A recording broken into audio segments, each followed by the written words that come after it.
You take this linear specification, and you would say, wait a minute, if up at 4,500 life expectancy should be 82, by the time that you get to U.S. levels of medical care spending, United States life expectancy should be 87, it's only 78. And where are our 9 years? That our healthcare system is underperforming by 9 years relative to the life expectancy spending that much money on healthcare should get us.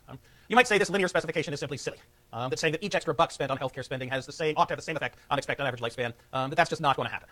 That the first dollars of healthcare spending matter a lot, and after that, additional dollars matter less. So that what you really should say is each doublet of healthcare spending has the same effect on lifespan. Well, then if you double healthcare spending from 1,000 per capita, you have a life expectancy of 76. Double it to 2,000, you have a life expectancy of 79. You get kind of 3 years by going from 1,000 to 2,000. You maybe get another 3 years by going from 2,000 to 4,000, and then we're up to 70,000. Believe that we still should be up there at 83 or 84 years of life expectancy. Given how much we stay, we still should be beating Japan, especially given the huge amount of salt in their diet. Right? I've never understood why anyone can eat Japanese food and not have a stroke by the time they're 50. Simply our arteries aren't built to contain that amount of salt. And maybe the answer is that real Japanese food has a much lower salt content than American Japanese food, which is highly likely. But it's kind of scary. We're not at 84. We're down at 78. That we're kind of underperforming by 6 years. And so even taking account of the fact that we're fat, suburban, auto-driving slobs with a relatively high crime rate who report our vital birth statistics somewhat differently than other countries, that either given how much we're spending on healthcare, we ought to have an extra 4 or 5 years of life expectancy than we do here in the United States, or if we're happy having a life expectancy rather less than that of South Korea, we shouldn't be spending more than a third as much as we do on healthcare. And if we could cut back the amount we spend on healthcare by 2/3 and still not lose anything with respect to life expectancy, well, gee, that would give us an extra $1.5 trillion a year, an extra $3,000. One extra 1.5 trillion per year over 1.5 trillion per year over 300 million Americans would mean that every family of 4 would get an extra $20,000 of real income to spend on more stuff. Right? We could boost the real income of every family by $20,000 if only we could get our healthcare costs down to the standard for OECD countries that have our level of life expectancy. And something you could do that would boost everyone's income by $20,000 a year, and that would be quite extraordinary. So we have this odd fact about how we spend a lot more on healthcare than any other country, and yet don't seem to get anything out of it. We have this enormous variation across the country. This comes from Dartmouth University, from the Dartmouth Atlas of Healthcare, as to how much the federal government spends on Medicare patients in different parts of the country.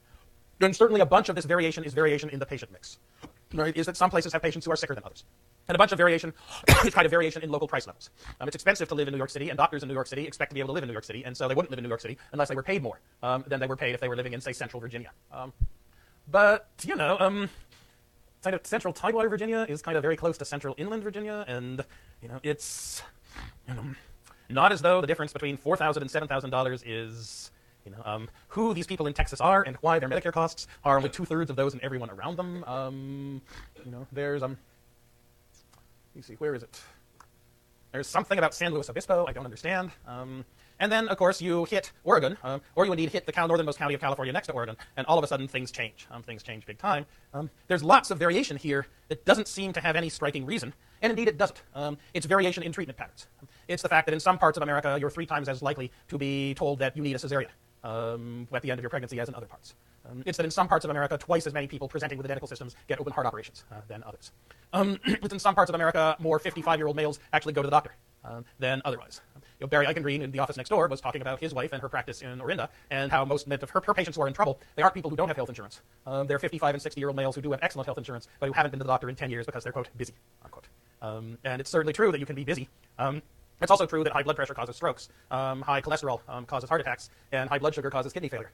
And if you die, you're then not busy at all again, but you have even less time to go to the doctor after you die. That these extraordinary differences in Medicare spending by district are paralleled by differences in spending on other parts of healthcare. And as best as we can see, they don't have a damn bit to do with how good treatment people are getting. That they have very little to do with differences in the susceptibility of different patient populations to diseases. And looking across the country, the big differences in healthcare spending have nothing to do with whether they're living in regions where people get recommended treatments on the one hand, or whether they avoid them on the other. So all of this you would see at tenfold length in a course on healthcare, on health economics. But for this purpose of this course, for this macroeconomics course, these 3 graphs then lead us to 4 big questions. The first is, why is U.S. healthcare spending so much higher than spending is in other countries? The second is, why is U.S. healthcare spending, and also spending in other countries, projected to grow at such a rapid rate? The third question is, why is there so little correlation between excess U.S. healthcare spending and health outcomes? And the fourth is, what should the federal government do about the forthcoming and ongoing healthcare cost explosion? 4 very big questions. I now have 35 minutes to answer them. I'm not going to be able to. I'm going to try. Differences with other countries. First, we have a huge number of healthcare administrators. I think it's Princeton's Uwe Reinhardt who says that American doctors and nurses are actually 20% more effective and efficient at providing healthcare per unit of input than are doctors and nurses in Germany. The problem is that German healthcare administrators are 600% more efficient than American healthcare administrators. And this is not just because Germany as a culture tends to be rather organized and bureaucratic. Instead, it's because almost all of our healthcare administrators are busily canceling each other out. You go to my daughter's pediatrician's office. Say. Look around. You see that at any point in time, they probably have 3 doctors seeing patients, and 4 nurses seeing patients, and 5 administrators shuffling paper. Why does it take 5 administrators to keep 7 healthcare professionals actually doing stuff? Well, first of all, it's not 5 administrators, it's 10 administrators. Because the 5 administrators that we see are matched by 5 other people back at the insurance companies that pay for most of healthcare. And the job of the 5 administrators back at the insurance company is to find some way for the insurance company not to pay for this visit. And the job of the 5 administrators in the pediatrician's office is to find a way to make the insurance company pay for the visit. So you have 10 people whose job is to control and influence the flow of financing to pay the other 7, the 3 doctors, the 4 nurses, and then all the other inputs into the healthcare system. This is because if you're an insurance company, the way to make money is to charge people for insurance up front and then not to pay. Money comes in, money doesn't go out, you make lots of profits. Strange business model. You might ask, why did it develop? And the answer is that it develops because nobody wants to go naked for healthcare insurance and suddenly be confronted with a $250,000 bill for treating somebody who had a heart attack. And people do have heart attacks. I had one friend in college whose younger brother, a senior in high school, simply dropped down, no heartbeat, in the gym at his high school. Rushed to the hospital, to full recovery. As far as I know, no subsequent repeat of anything. It's simply that the heart electrical systems managed to get themselves scrambled and didn't get unscrambled again until we hit him with a defibrillator. As far as I know, no long-run health consequences at all. Still, the week in intensive care while they examine and watch you, the bill is upward of $100,000. These are the kinds of things that can take your house away from you or take the money to pay for your child's education away from you. No one wants to run those kinds of risks, or at least no one wants to run those kinds of risks if they can possibly avoid it. Hence, everyone, or at least everyone who can even strive to pay for it, will want to acquire some form of health insurance. And then given the health insurance system we have with private insurance companies, you get the war of claims administrators at the insurance company trying to figure out a reason that this isn't covered against claims administrators at the doctor's offices trying to make sure that it is. You want to take a look at our 7,500 as opposed to say maybe we should be spending 4,000, and about a third of the gap between where we are and where we, according to this line, should be is due to excess healthcare administration. Second, we have much larger pharmaceutical profits than other countries do. And indeed, a pill costs about 20 cents to make. Once you already know what kind of pill you want to make, once you've invented the pill and figured out how the drug works and checked for side effects and gone through the Food and Drug Administration process, then every cent you sell the pill for above 10 or 20 cents is absolute pure profit gravy. And we have a large pharmaceutical sector. And we also, with the exception of the Veterans Administration, don't do a very good job of bargaining with the drug companies. Other countries do a much, much better job of bargaining with the drug companies. To a large degree, this is them leeching off of us. That is, American consumers pay for drug development worldwide, and European and Canadian consumers then kind of free ride. The government says, well, we'll pay for more than marginal cost for the pill, but not that much more. Otherwise, we exclude you from our market completely, and because the government of country X is a monopoly buyer in country X, they can make that stick, and the drug companies knuckle under. And they make it up by charging us more. So we have higher pharmaceutical profits for several reasons, one of which is that other countries are free riding on us and transferring some of their costs to us. One of which is that our drug companies have gotten rather good at direct-to-consumer advertising. Right? You didn't used to see commercials saying that they would change taking this drug will change your life absolutely and completely, totally, and utterly. The before and after picture. And afterwards, the person is somehow 10 years younger and much bouncier and more active and stronger, and the family's much happier, and they're also a lot richer. They're staying at some expensive resort, while before it was kind of a schlubby trailer. Getting your doctor to persuade you to prescribe Lipitor is not going to change your life all that much, although it surely will reduce your risk of clogged arteries over the long run. More important, I think, are the drug company's success in direct-to-doctor marketing. That he should be aware of this pill, and when you really don't have anything else to offer the patient that's going to be effective, you can at least say, try this pill. And it might help a lot in some cases, but it's something the doctor can do. And look, here we make it really, really easy to prescribe it, and we'll invite you to, Santa Barbara for a weekend seminar once every 2 years and pay for it so we can tell you about it a little bit and you can go to the beach for the rest of the time. Then we have a pharmaceutical sector, which is on the one hand much more productive than that of other countries because this is where the money is. On the other hand, quite expensive. That's maybe about a fifth of the difference between us and other countries. Then there are higher doctors' earnings, and higher doctors' earnings come in 2 flavors. First, that our doctors earn more whatever they do.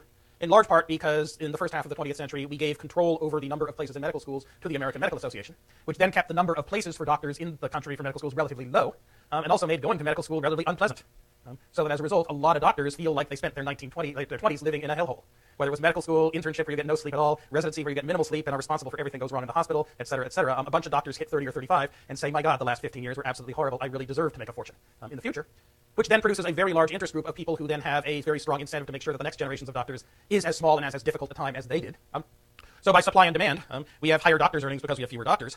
Also, and not so much by supply and demand, our specialists are paid a lot more than our general practitioners, than our primary care physicians, than our internists. Who was it? Frank Levy from the University of Maryland, who was here 3 years ago, I think, was writing a paper about anesthesiologists. And he went to a meeting about anesthesiologists to talk about his research program, and he said that he discovered that the average income earned by an anesthesiologist in America was $400,000 a year, and the anesthesiologist said, no, you're out of date, it's $600,000 a year. On Kaiser Permanente, Kaiser pays its kind of relatively young interests, about 130, 140,000 a year, which is a good salary, and Kaiser is kind of very nice in terms of benefits and flexibility. But still, there's no reason I can think of that supply and demand should make a internist pay only a quarter of what an anesthesiologist is. And indeed, the reason anesthesiologists seem to be being paid 4 times as much is because a great deal of the process of setting doctors' salaries and compensation is decided by committees of doctors on which specialists have a very large voice. And the specialists say, well, we did this specialty. We went through this extra 2 or 3 years of training. We're board certified. We deserve a lot more because we're smarter, we worked harder, and we got more training. Therefore, we're going to get paid a bunch more. Our more and better paid specialists is in large part a consequence of the way we changed the Medicare system in the 1980s, and I may or may not get to that. Other countries don't have this, and that's another thing that pushes our healthcare costs up. We're down to fifth, is defensive medicine. It's not so much that malpractice suits cost doctors a huge amount and insurance companies a huge amount. That malpractice is there. People who are sewing up the patient and they leave a sponge inside. Not good. People sewing up the patient and they leave a little metal clip inside. Worse. People who, was it in Red Bluff or Reading or someplace else in the Central Valley?